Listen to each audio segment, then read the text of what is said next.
Lukas chapter 4 verse 1 जिसुआ गोथार जिउजों सुफुंजानानै जर्दाननिफ्राय थांफिनदों आरो जिउजोंनो मारु गोरान फोथाराव दैदेनलांजादों। Verse 2 बियो 40 दिन सैतानजों आनजाद लाजादों आरो बियो बि दिनफोराव जेबो जायाखैमोन आरो बेफोर जोबनायनि उनावनो बियो उखैनाय मोनदों। Verse 3 सैताना बिखौ होनबाय, नोङो इसोरनि बिसा हौवाब्ला नोङो बे अन्थाइखौ सिथाव जास्लायनो थिनदो। Verse 4 जिसुआ बिखौ बुंफिनदों, लिरनाय दङ, मानसिया सिथावजोंल' थांनो हाया। Verse 5 सैताना बिखौ दैदेनख'नानै बिनो संसारनि गासै रायजोफोरखौ मोख्रेबसेयावनो दिन्थिदों आरो बिखौ होनदों। Verse 6 बे इखथियारमानि आरो रायजो दंनायमानिखौ आं नोंनो होजोबगोन, मानोना बे आंनो होजाबाय आरो आं जायनो होनो गोसो जायो आङो बिखौ बिनो होयो। Verse 7 बिनिखायनो नोङो आंखौ खुलुमब्ला गासैनो नोंनि जागोन। Verse 8 जिसुआ बिखौ बुंफिननानै होनबाय, लिरनाय दङ, नोङो नोंनि फोरबो इसोरखौ खुलुमनो आरो बिखौल' दाव दाव खालामनो नांगौ। Verse 9 अब्ला सैताना बिखौ जेरुसालेमाव दैदेनलांनानै मन्दिरनि थिखिनियाव गसंहोनानै बिखौ होनबाय, नोङो इसोरनि बिसा हौवाब्ला बिनिफ्राय बाज्रुम। Verse 10 मानोना लिरनाय दं, बियो गावनि आर्फफोरखौ नोंनि लागै नोंखौ रैखा खालामनो थिनगोन। Verse 11 आरो बिसोरो नोंखौ आखाइफोरजों हमखांगोन, अब्ला नोंनि आथिंआ अन्थाइआव सौदावनाय नङा। Verse 12 जिसुआ बिखौ बुंफिनदों, शास्त्रआव लिरनाय दङ, नोङो नोंनि फोरबो इसोरखौ आनजाद दाला। Verse 13 आरो आनजाद लानायमानिफोरखौ फोजोबनानै सैताना बिखौ नागारनानै थांबाय।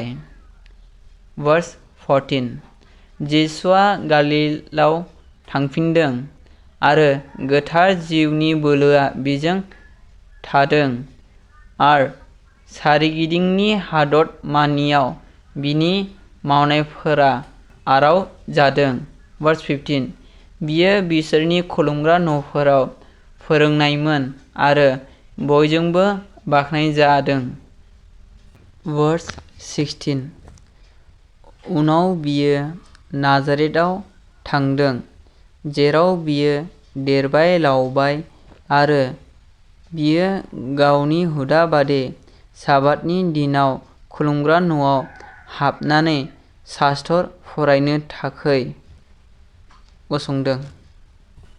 Verse 17 आरो जेसाया नाबिनि बिजाबआ बिनो होजादों आरो बे बिजाबनि बिथोनखौ बेखेवनानै बियो बेबादि लिरजानायखौ मोनदों। Verse 18-19 फोरबोनि जिउआ आंजों दं, हावरियाफोरनो गाहाम खोथानायखौ खोन्थाबायनो थाखाय बियो आंखौ अभिषेक खालामबाय। बियो जोबजानायफोरनो गनायखौ आरो खानाफोरनो नुनो मोनफिननायखौ खोन्थानो, नांज्लायनायफोरखौ गहोनो आरो फोरबोनि हामजानाय बोथोरखौ खोन्थानो थाखाय आंखौ थिनहरबाय। Verse 20 आरो बियो बिजाबखौ थननानै थान्दैनो होफिननानै जदों।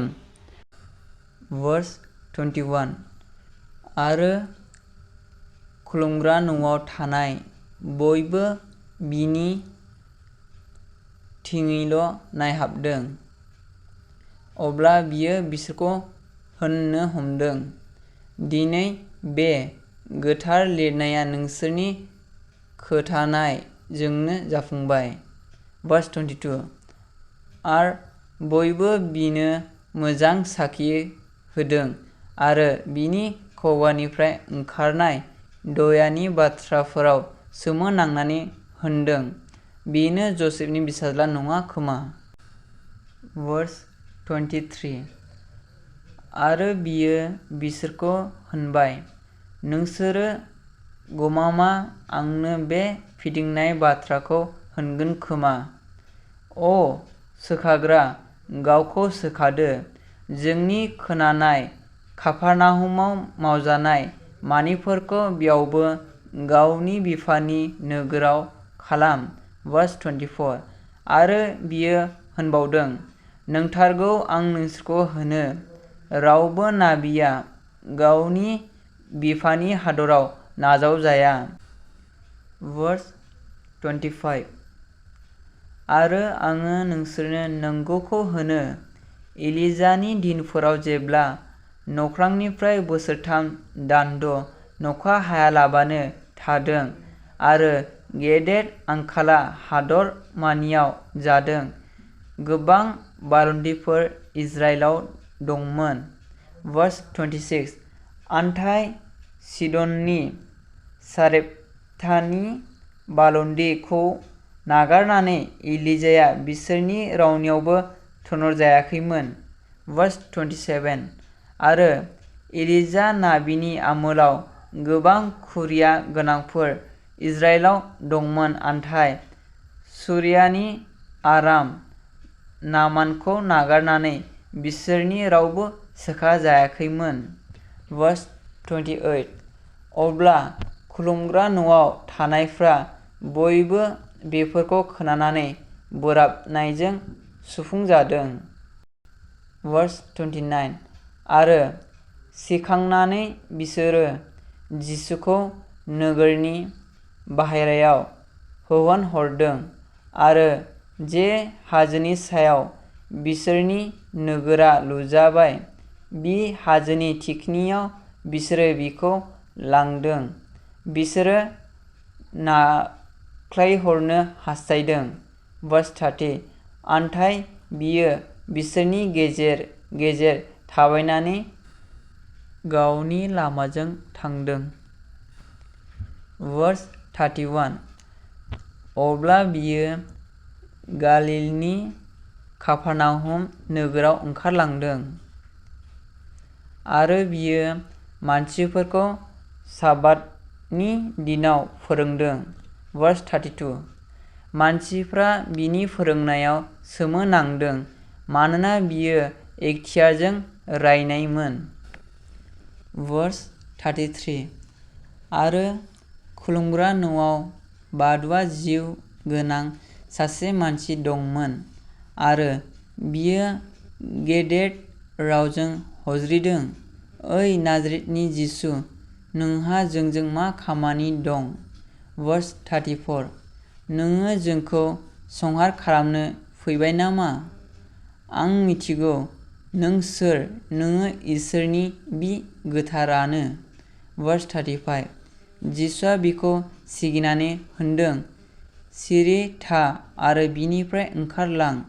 अब्ला बादुवा जिउआ बिखौ गेजेराव गारनानै बिखौ मुंबो गाज्रि खालामालाबा बिनिफ्राय ओंखारलांदों। Verse 36 आरो बयबो सोमोनांहाबदों आरो बिसोरो गावजों गाव बुंज्रायदों, मा बादि बाथ्रा बेलाय? मानोना बियो एखतियार आरो बोलोजों बादुवा जिउफोरखौ थोनो आरो बिफोरो ओंखारलाङो। Verse 37 आरो बियो सारिगिदिं हादर मानियाव आराव जादों।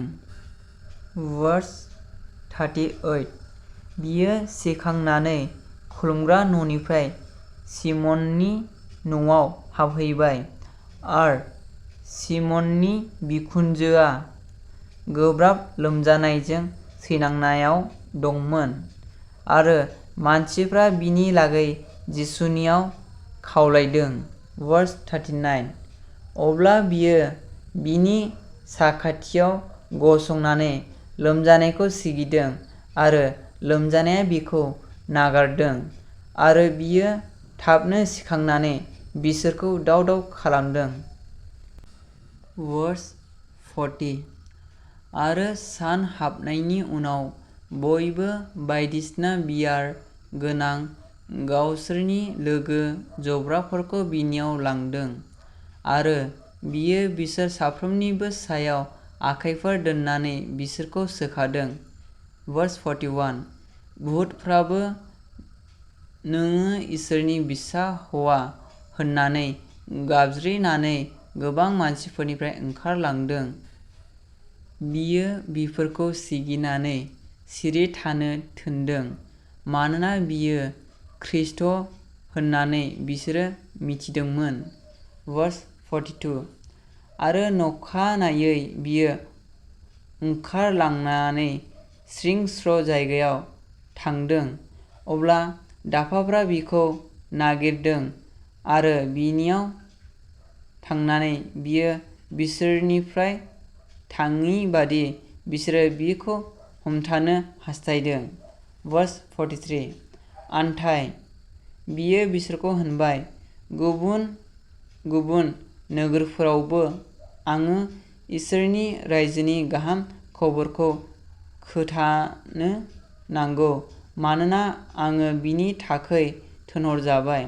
Verse 44 आरो बियो जुदाइनि खुलुमग्रा न'फोराव खोन्थाबायदों। बेयावनो लुकासनि चैप्टार 4 आ जोब्बाय।